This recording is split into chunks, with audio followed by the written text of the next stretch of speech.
নমস্কাৰ সকলোকে পুনৰবাৰ স্বাগতম জনাইছোঁ মোৰ ইউটিউব চেনেলটোলৈ। আজি মই বনাব লৈছোঁ জিকাৰ সৈতে মাছৰ জোল। অতি সহজ পদ্ধতিৰে ঘৰুৱা দুটামান বস্তুৰে কেনেকৈনো মাছৰ জোল জিকাৰ সৈতে বনাব পাৰি। আহকচোন চাওঁ ভিডিঅ'টো পলম নকৰি। প্ৰথমতে মই লৈ লৈছোঁ দুটা ৰঙা কেঁচা জলকীয়াকেইটা মই ফালি লৈছোঁ, মাজতে দুফাল কৰি ফালি লৈছোঁ। এতিয়া মই লৈ লৈছোঁ দুটা পিঁয়াজ, এটা সৰু এটা ডাঙৰ। পিঁয়াজ দুটা এতিয়া মই মিহি মিহিকৈ কাটি ল'ম।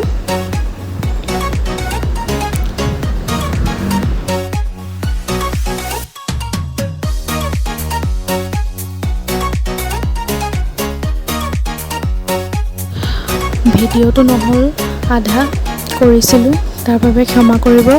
ইয়াত এতিয়া মই 3 চামুচ তেল দিছোঁ আৰু এপিচ মাছ ফ্ৰাই কৰিছোঁ। তাৰপাছত বাকী মই 2 পিচ মাছ কেঁচাকৈ বনাম, সেইখিনি মই দেখাম আপোনাক। চাই যাব ভিডিঅ'টো সম্পূৰ্ণকৈ। মাছ টুকুৰা ভজা হৈ গ'ল, দেখিছে ইমান ধুনীয়া কালাৰ এটা হৈছে। এইখিনিতে মই এতিয়া মাছ পিচ উঠাই ল'ম। একেখিনি তেলতে একেখন কেৰাহীতে মই এতিয়া আকৌ ইয়াত 4 চামুচ মিঠাতেল এড কৰি দিছোঁ। এইখিনি গৰম হৈ গ'ল, ইয়াত এতিয়া মই কাটি থোৱা পিঁয়াজখিনি আৰু কেঁচা জলকীয়াকেইটা এড কৰি দিছোঁ। এতিয়া এই পিঁয়াজখিনি মই ব্ৰাউন কালাৰ হোৱালৈকে ভাজিম। আৰু মই আগত কৈছোঁৱেই, মই দুডোখৰ মাছ কেঁচাকৈ মজাই ল'ম, তো ভিডিঅ'টো চাই থাকক শেষৰলৈকে। পিঁয়াজখিনি ব্ৰাউন কালাৰ হ'বলৈ ধৰিছে, ব্ৰাউন কালাৰ হৈছে। এতিয়া ইয়াত মই নহৰু এড কৰিম, 1 চামুচ নহৰু আৰু অকণমান এড কৰি দিছোঁ। আপোনালোকে জোখমতে দিব।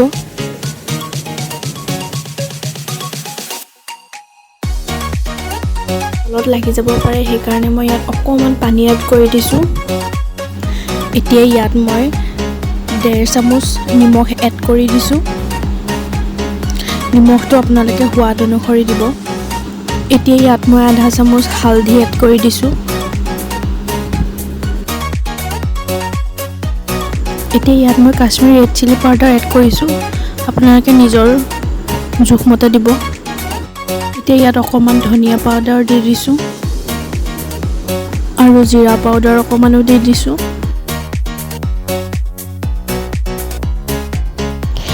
এতিয়া ইয়াত মই বাকী থকা কেঁচা মাছ 2 পিচো দি দিছোঁ, লগতে পেটি এপিচ আৰু মাথা দুটাও দি দিছোঁ।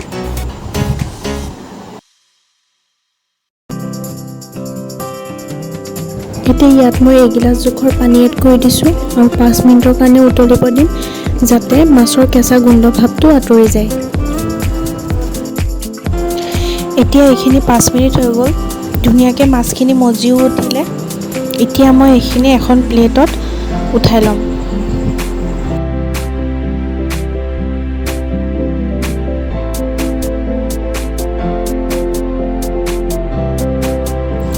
এতিয়া ইয়াত মই জিকাখিনি দি দিম। জিকাখিনি মই 10 মিনিটৰ কাৰণে ঢাকন মাৰি ৰাখিম।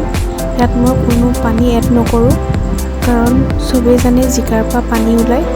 সেইটো কাৰণে মই 10 মিনিটৰ কাৰণে এনেকৈ ঢাকি ৰাখিম। 10 মিনিটৰ পিছত লগ পাই আছোঁ। এয়া 10 মিনিটৰ পিছত চাওক, মই কৈছিলোঁৱে জিকাৰ পৰা পানী ওলায়। এয়া মই ইয়াত কোনো ধৰণৰ পানী এড কৰা নাই, ইয়াৰ পৰাই জিকাৰ পৰাই পানী ওলাইছে, দেখিছে আপোনালোকে। এতিয়া ইয়াত মই গোটেইকেইডোখৰ মাছ দি দিম আৰু ইয়াত মই এতিয়া এইটো গিলাচেৰে 1.5 গিলাচ পানী দি দিম আৰু 10 মিনিটৰ কাৰণে উতলিবলৈ দিম। আৰু এতিয়া 10 মিনিট হৈ গ'ল আৰু আমাৰ জিকা মাছৰ জোল ৰেডিও হৈ গ'ল, দেখিছে ধুনীয়াকৈ হৈ গৈছে।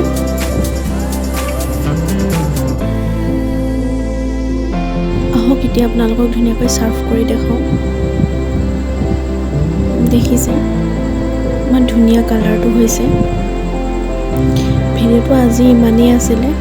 যদি আপোনালোকৰ ভিডিঅ'টো ভাল লাগিলে তেন্তে লাইক, শ্বেয়াৰ, কমেণ্ট, ছাবস্ক্ৰাইব কৰিব নাপাহৰিব আৰু ছাইডত থকা বেল আইকনটো ক্লিক কৰি দিব।